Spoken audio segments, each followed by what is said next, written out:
Hello there and welcome to this brand new podcast series.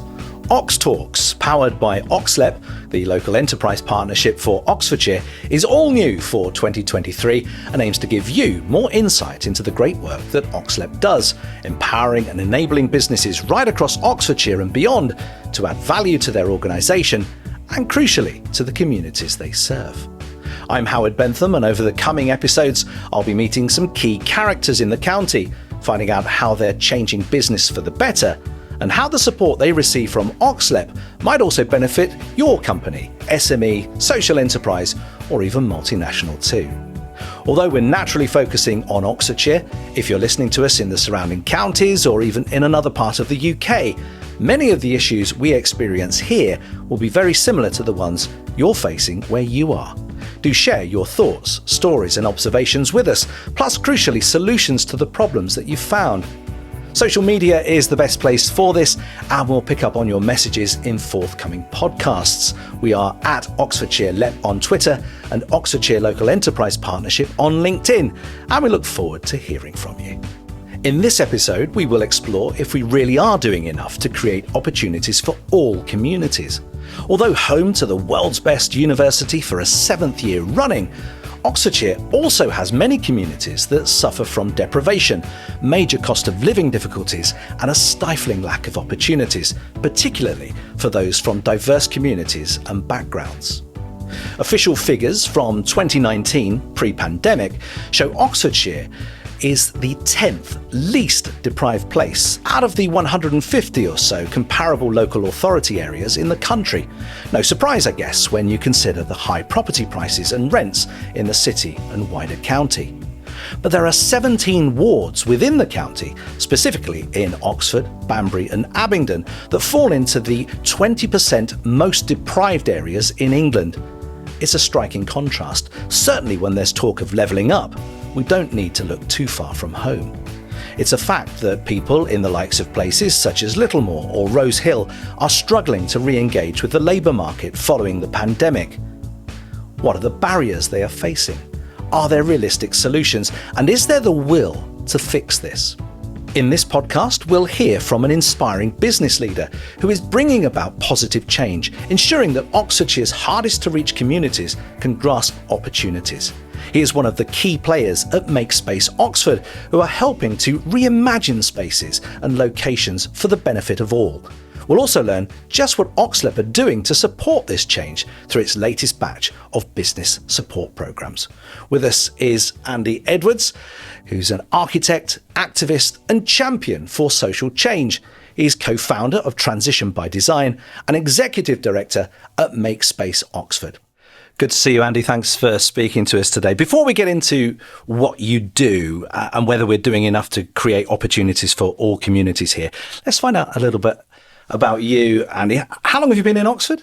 I must be getting on for a little over a dozen years now. So, yeah, I'm feeling part of the furniture. All right. So almost local then. Almost. And you've got a background in architecture. What inspired you to study architecture?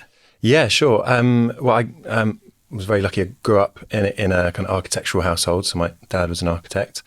And they actually sort of he designed and my parents built their own house on a waste piece of land in rural Somerset. And so that's where I kind of grew up and how I was sort of initiated into ideas of design and placemaking and architecture.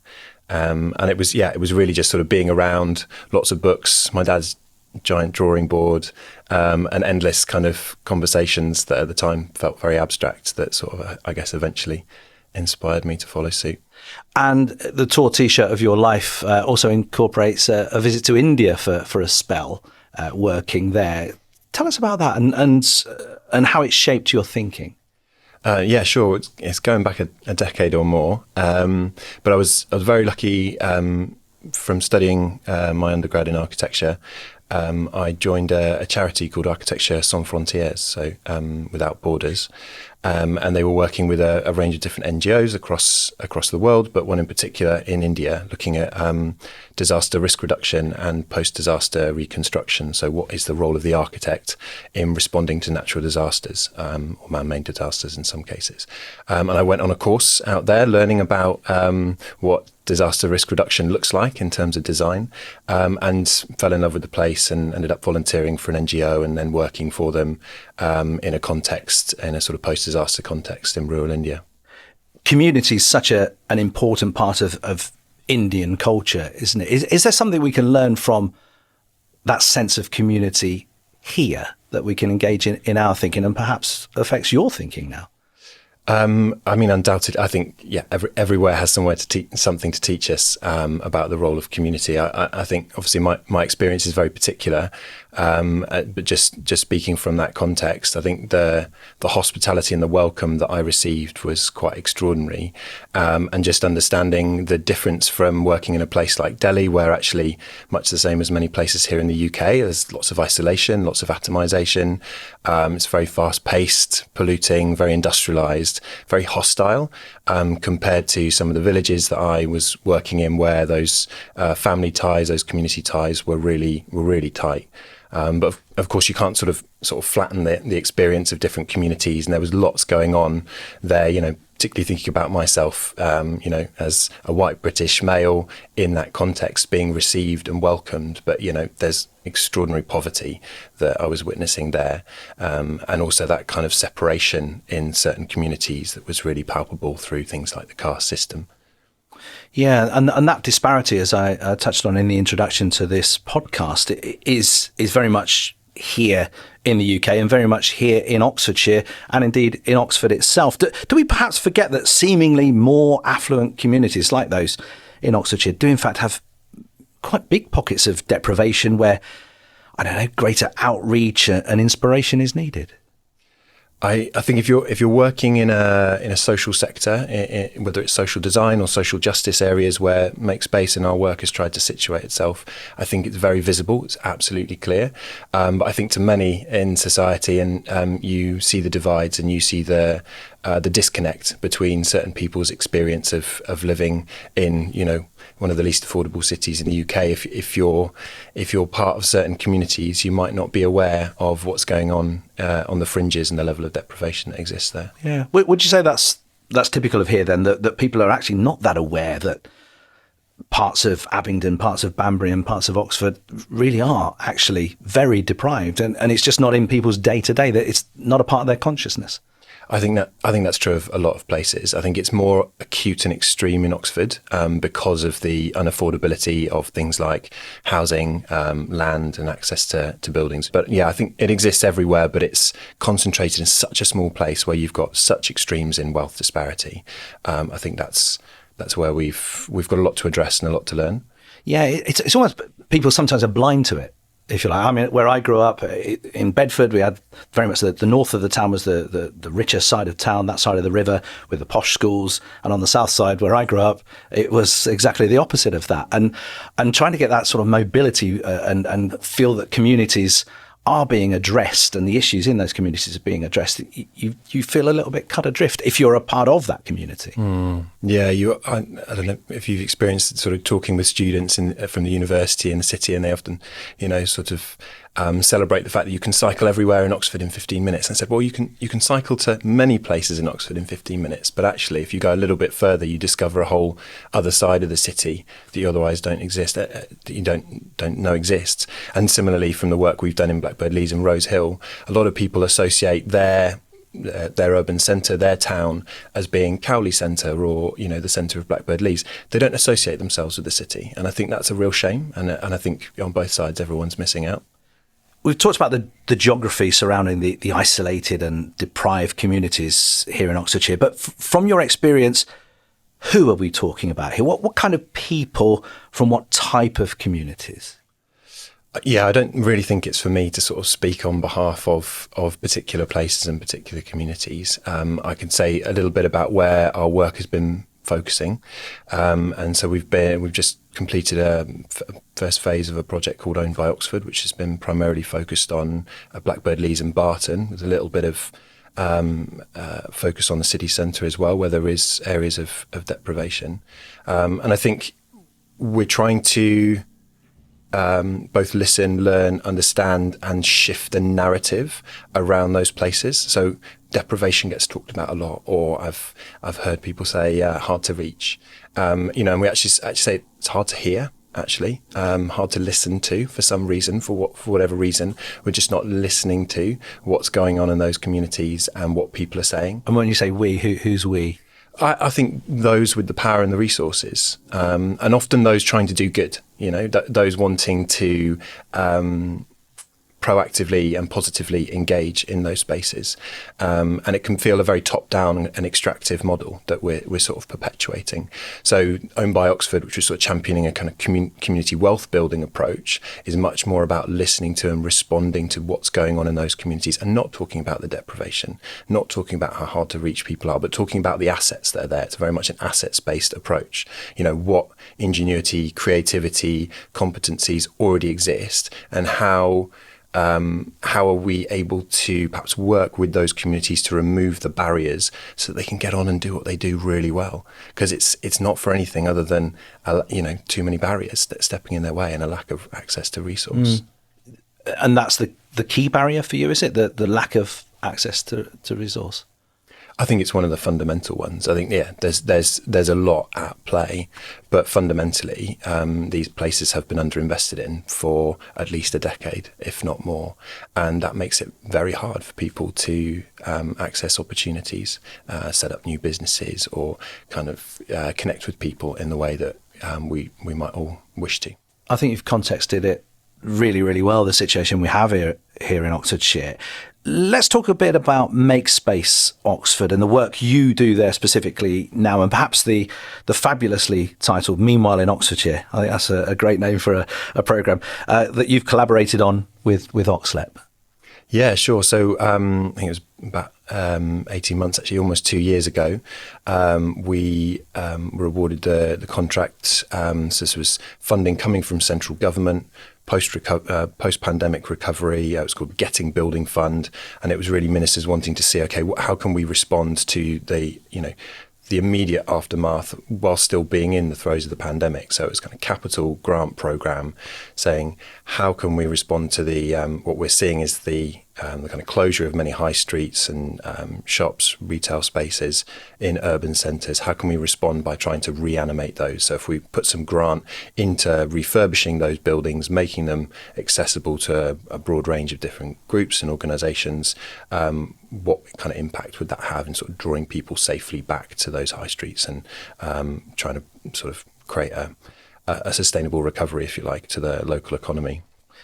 A lot of people might suggest, this is COVID that's created a lot of empty spaces, but actually what you've been saying is that this was happening well before the pandemic. Yeah, it's pretty systemic stuff. I think we're seeing a kind of a long-term decline. It's been well reported long-term decline in the high streets and urban centres for many kind of different reasons around just general decline in how the economy's been structured and working or not working for many. And so I think there was this anticipation that the numbers would rapidly increase. And I think actually what we saw is that the nature just shifted. We talked a little bit about how people are using, accessing space and needing space, shifting phenomenally from everyone being cooped up in their homes to then wanting to re-engage with the public sphere, wanting to get out of their homes again to access green spaces or workspaces, but doing that in a very different way. And so we've been through the programme almost sort of trying to respond to that change in real time. So we talk about it being, a lot of learning, iterating, prototyping, testing, experimenting.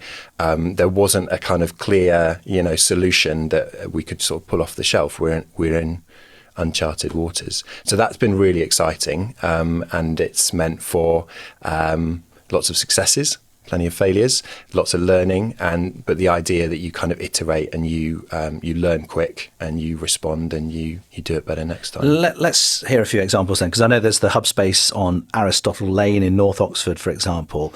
Describe the sort of businesses that operate there and the sort of community that has sprung up really with what you're doing. Yeah, sure. So Aristotle Lane was sort of predates Meanwhile in Oxfordshire. That was our first hub space. Classic example of a building empty for, I think it was more than 4 or 5 years. The owners in Oxford College not knowing what to do with it, knowing that they wanted to kind of do a longer term redevelopment. And so there was sort of interstitial, this sort of meanwhile period, and sort of meanwhile between what are the grand plans for the landowner and what's happening now.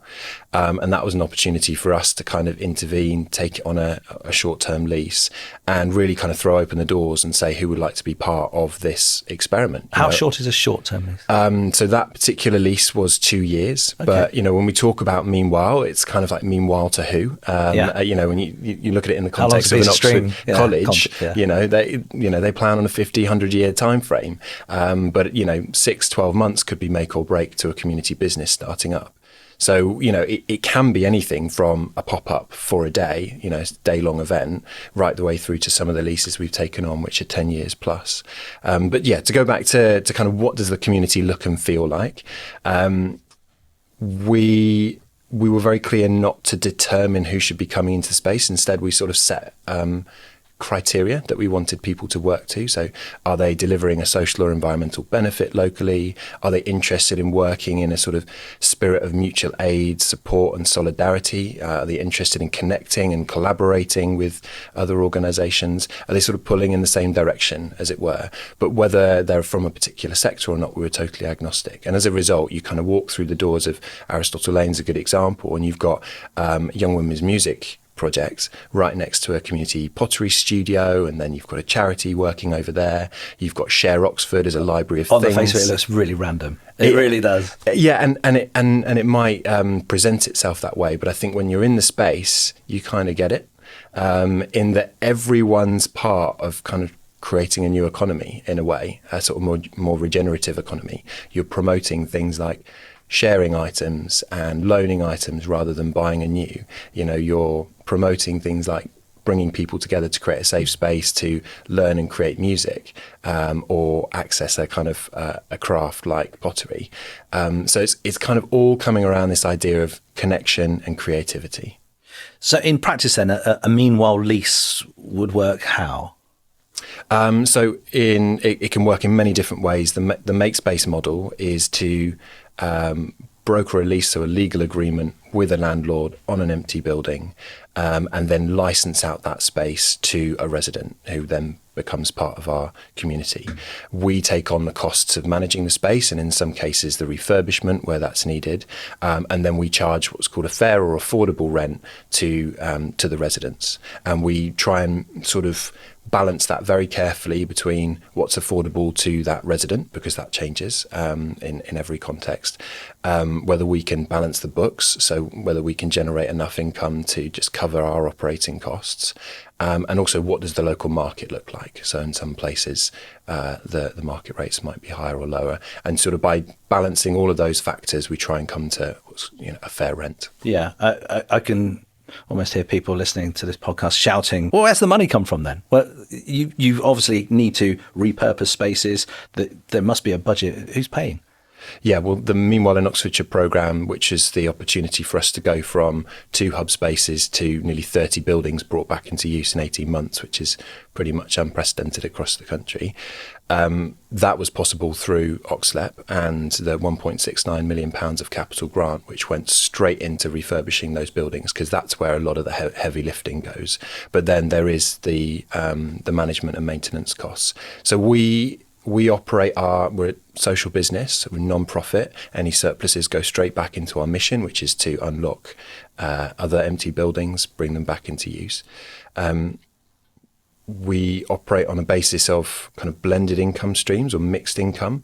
So generating some income from our residents, but that, by virtue of wanting to charge as affordable a rate as possible, it doesn't necessarily cover the full costs. Sure. So then we top that up with grants where we can access it. But what about the point that they are temporary? As you say, it might be a 6-month lease and you've spent money refurbishing, repurposing, whatever you want to call it.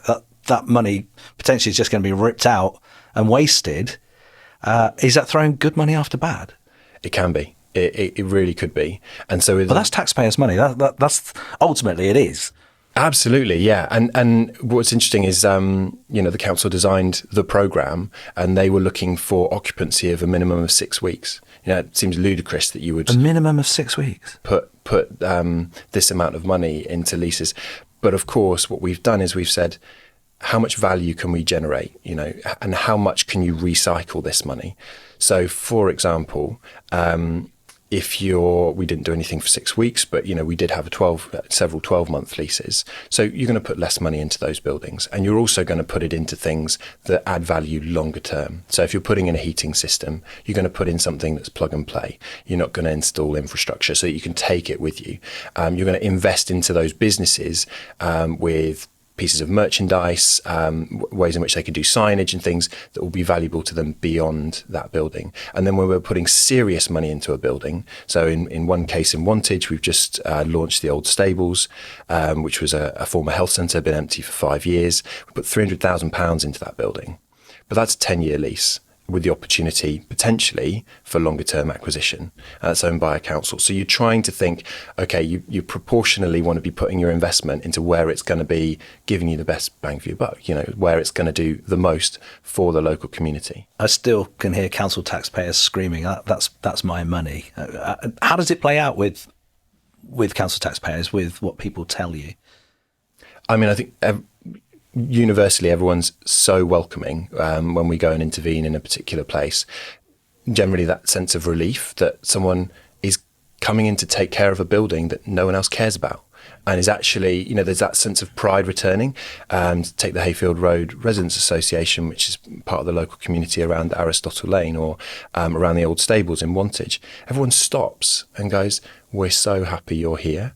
And, not only can I now join the pottery studio or come and get my trousers turned up at the tailor's that's upstairs, but also I can kind of hold my head up high that I know that something interesting and a little bit different's going on in my high street or in my community. So yeah, far from there being a sort of reticence or concern, I think we've all witnessed through COVID the misuse of taxpayers' money writ large. I'd say the value for money that we've been able to generate by working so hard to think about where the money goes is a good counterpoint to where we've seen perhaps big money going post-COVID. And how crucial is OxLEP's role in making all this happen?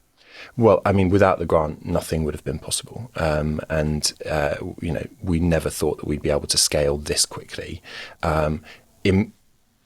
If I'm, being totally honest, I don't think an organisation should scale that quickly. We often talk about, growing our impact, but not necessarily, just growing the bottom line for the sake of it, and growing at the speed of trust, because ultimately what we do, we're in the relationship building industry. At the speed of trust. Growing at the speed of trust. That's a nice catchphrase. So we're in the relationship building industry. The buildings are secondary to the places that we want to create.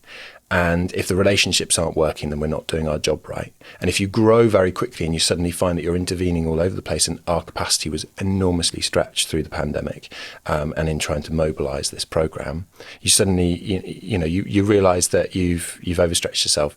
So a lot of the work we're doing now that all these hub spaces in various buildings have been launched and reopened is actually taking the time to respond to what the communities in those places need, what they're saying, and trying to forge those relationships, essentially showing that we're in it for the long haul. The tactic, the tools that we're using, they're meanwhile, the process is very long term. We're not going anywhere. We care about actually long-term community place-based renewal.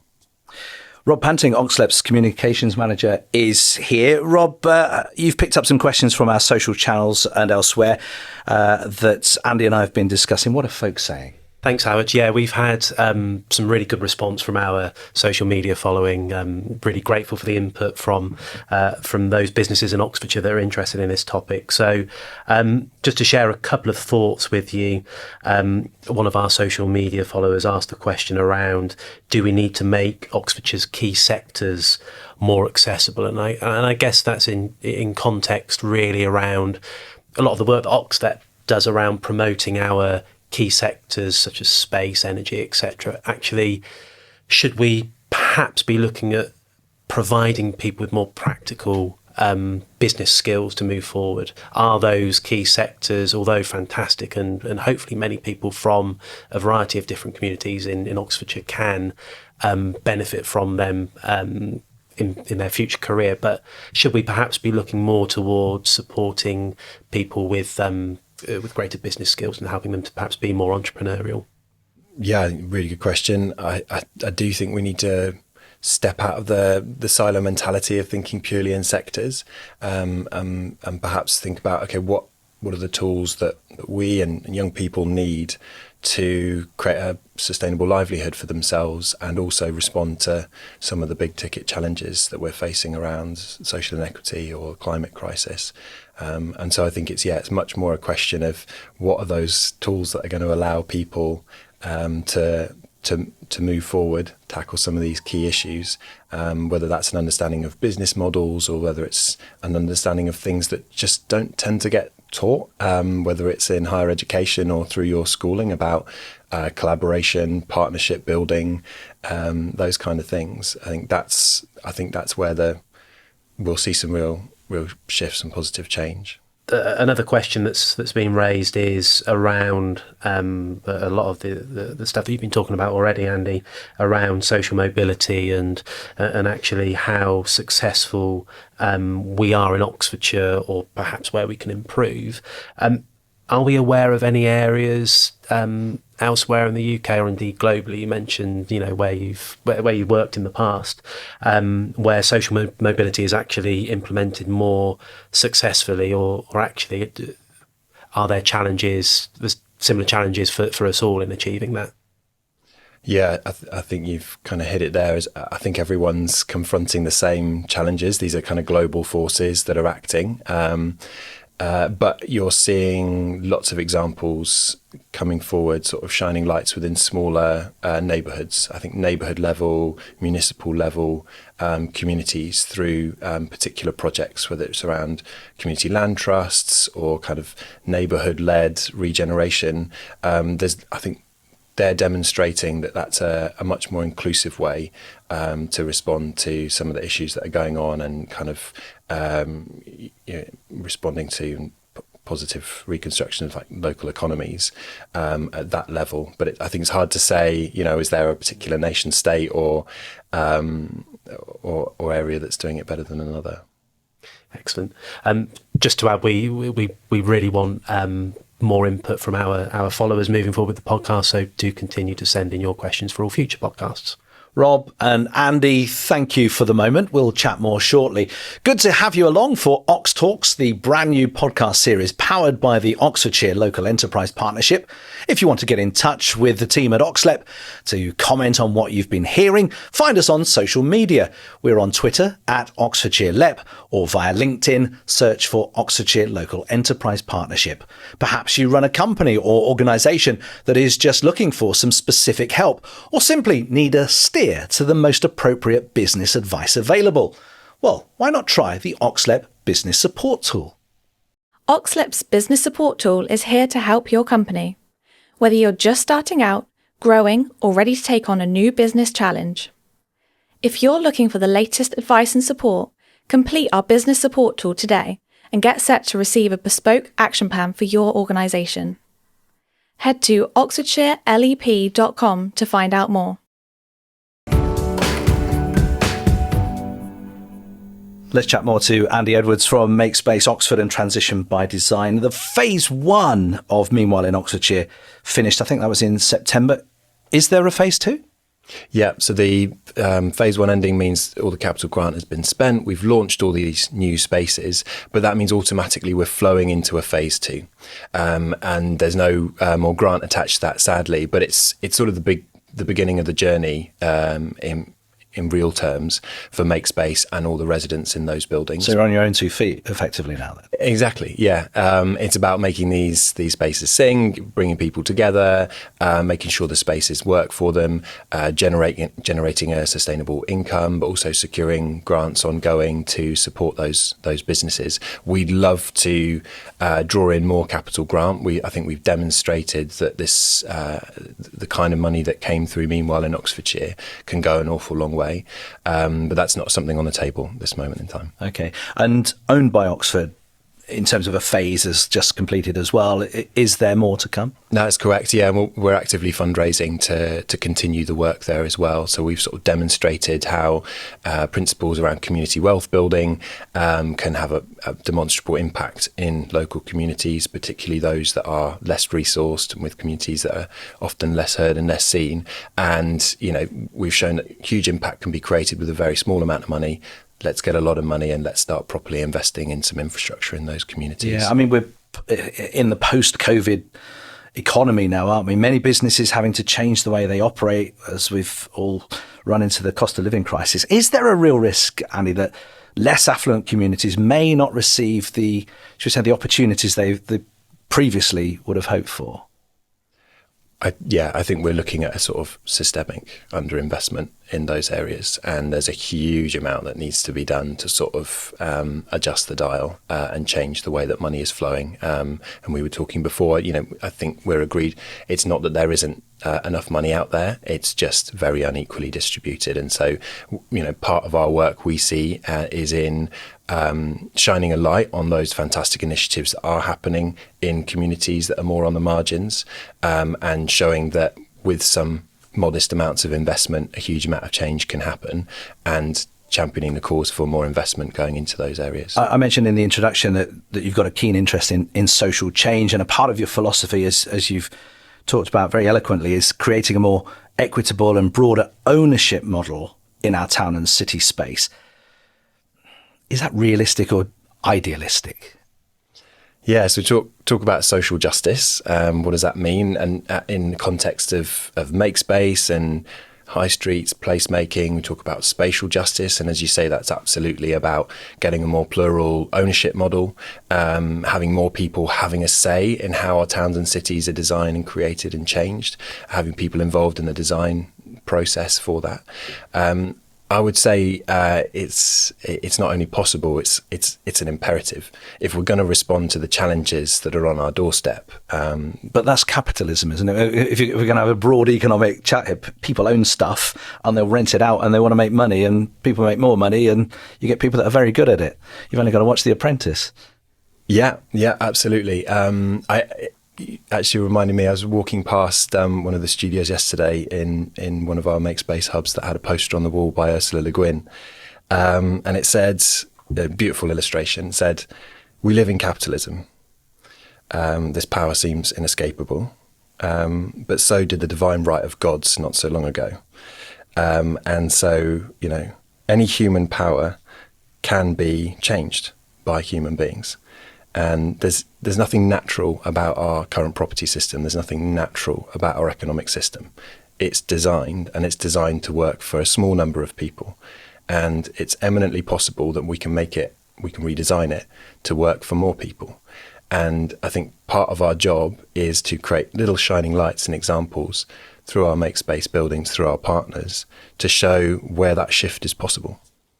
Some might argue, though, you're just tinkering at the edges. Starts with tinkering and then it snowballs. And I think that's the idea with Meanwhile. If you start and end with Meanwhile, what does it change? You could argue it's a sticking plaster on a broken system. But if Meanwhile is a catalyst to shifting ownership, and actually we're working with communities to acquire assets long term, then you're shifting, then you're changing the table. You're changing the way that the game is played. So the communities own their community centres, the communities own their workspaces. That's resilience that is currently being held back from those areas. And that's happening, and that is where you can look to, whether it's Plymouth or certain boroughs of London or Leeds or Manchester, where you're seeing communities take back control and literally take ownership of the spaces in which they're working. And that just shifts the playing field.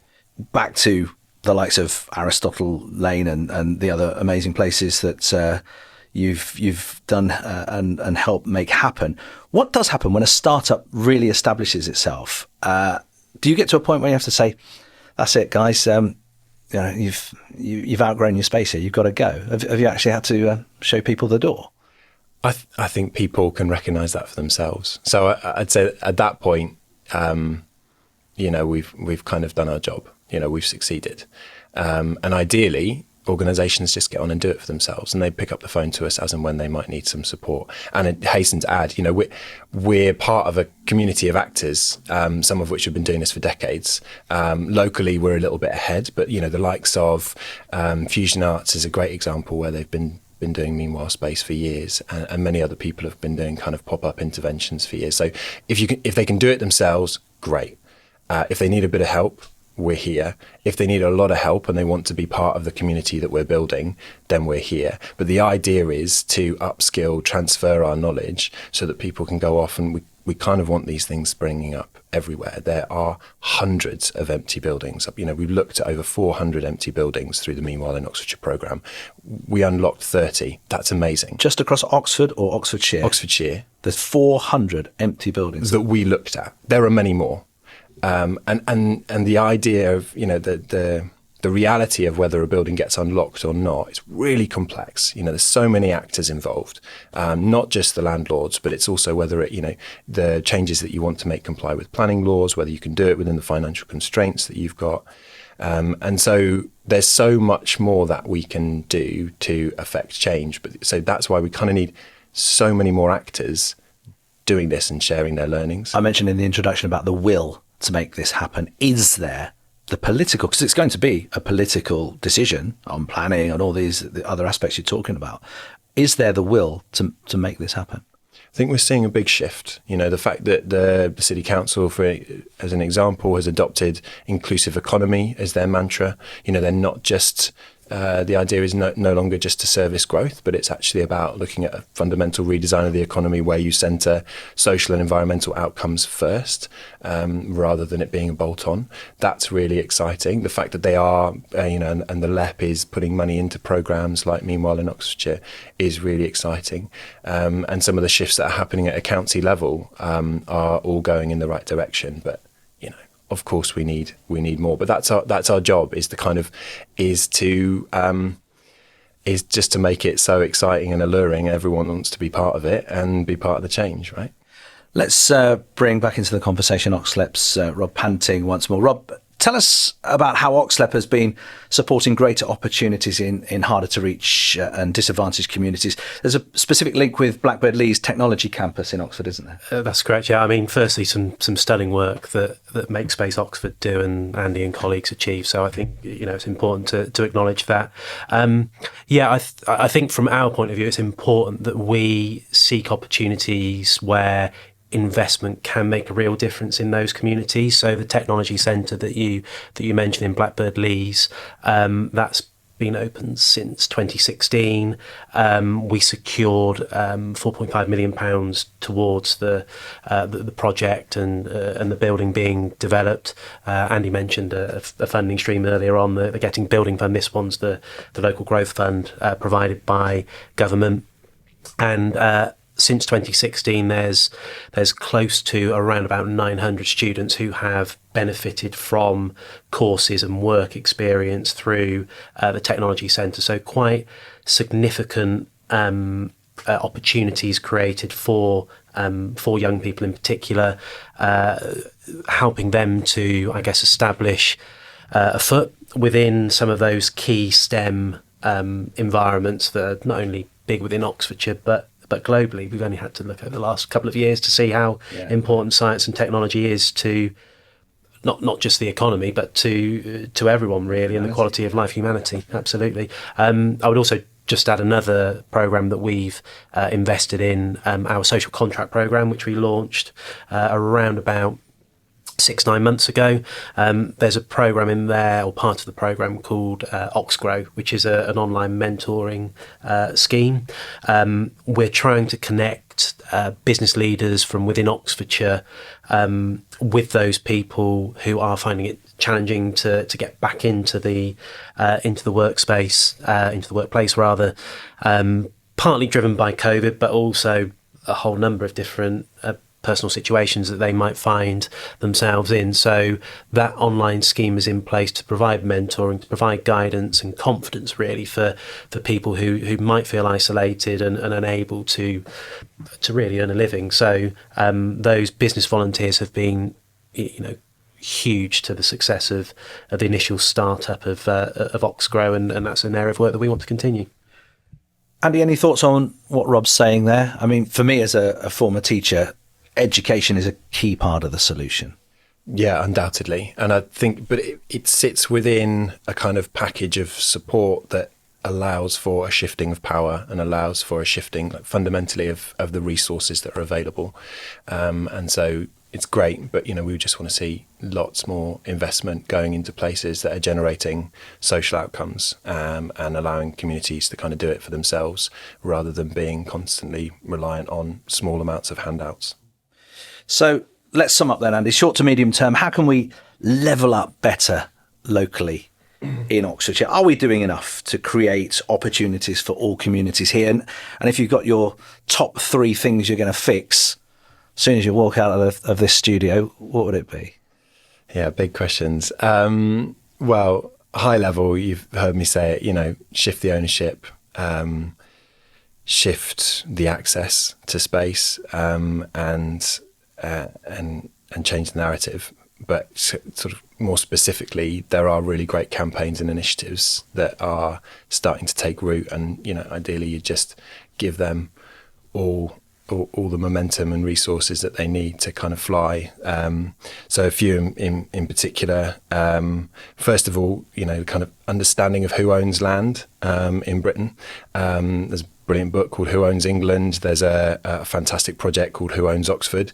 It is so opaque to understand, you know, who owns, and we know how unequal it is. We were talking before about how less than 1% of the population own over half the land in our country.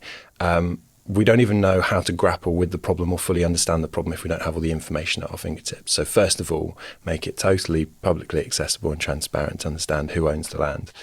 And then start to get behind some of these new campaigns for putting power genuinely in community hands. So there's a kind of Community Power Act that Power to Change are driving at the moment, which would unlock all kinds of mechanisms: community right to build, community right to buy. So it's putting genuine power and tools, these tools that we were talking about, into communities' hands so they can sort of do it for themselves. And then we're really pleased to be part of an initiative called Platform Places, which is developing sort of network. Again, it's around packages, sort of expertise, people really knowledgeable in the sector of placemaking, urban design, property, and some funders, drawing those people together to help communities take control of their high streets. And we'd love to see, you know, Platform Places kind of just fly this year. They were set up last year, starting to gain some traction. And that's where, you know, we're not trying to see the asset owners, the landlords, as the bad guys. We're trying to see how we can work together to ultimately sort of deliver on the social outcomes that all of us want to see and need to see. Andy Edwards, thank you very much. Thanks also to Rob Panting from OxLEP too. And thank you for listening to OxTalks. This is the first podcast in the series, and we hope you'll be tuning in to more over the coming weeks. Find us where you normally get your podcasts from, and do tell your friends or colleagues. Please feel free to share your thoughts and suggestions on our social media channels. It'll be good to hear from you. Remember, business support in Oxfordshire is just an email or a phone call away. The OxLEP business support tool can signpost you to expert help in just a matter of minutes. It is worth taking a look. Find it on our website, oxfordshirelep.com. So do tune in again to the series when we'll be discussing, amongst other things, how to retain talent, adopting new tech, and how ESG can enhance your business. But for now, from the OxLEP team and from me, Howard Bentham, it's goodbye.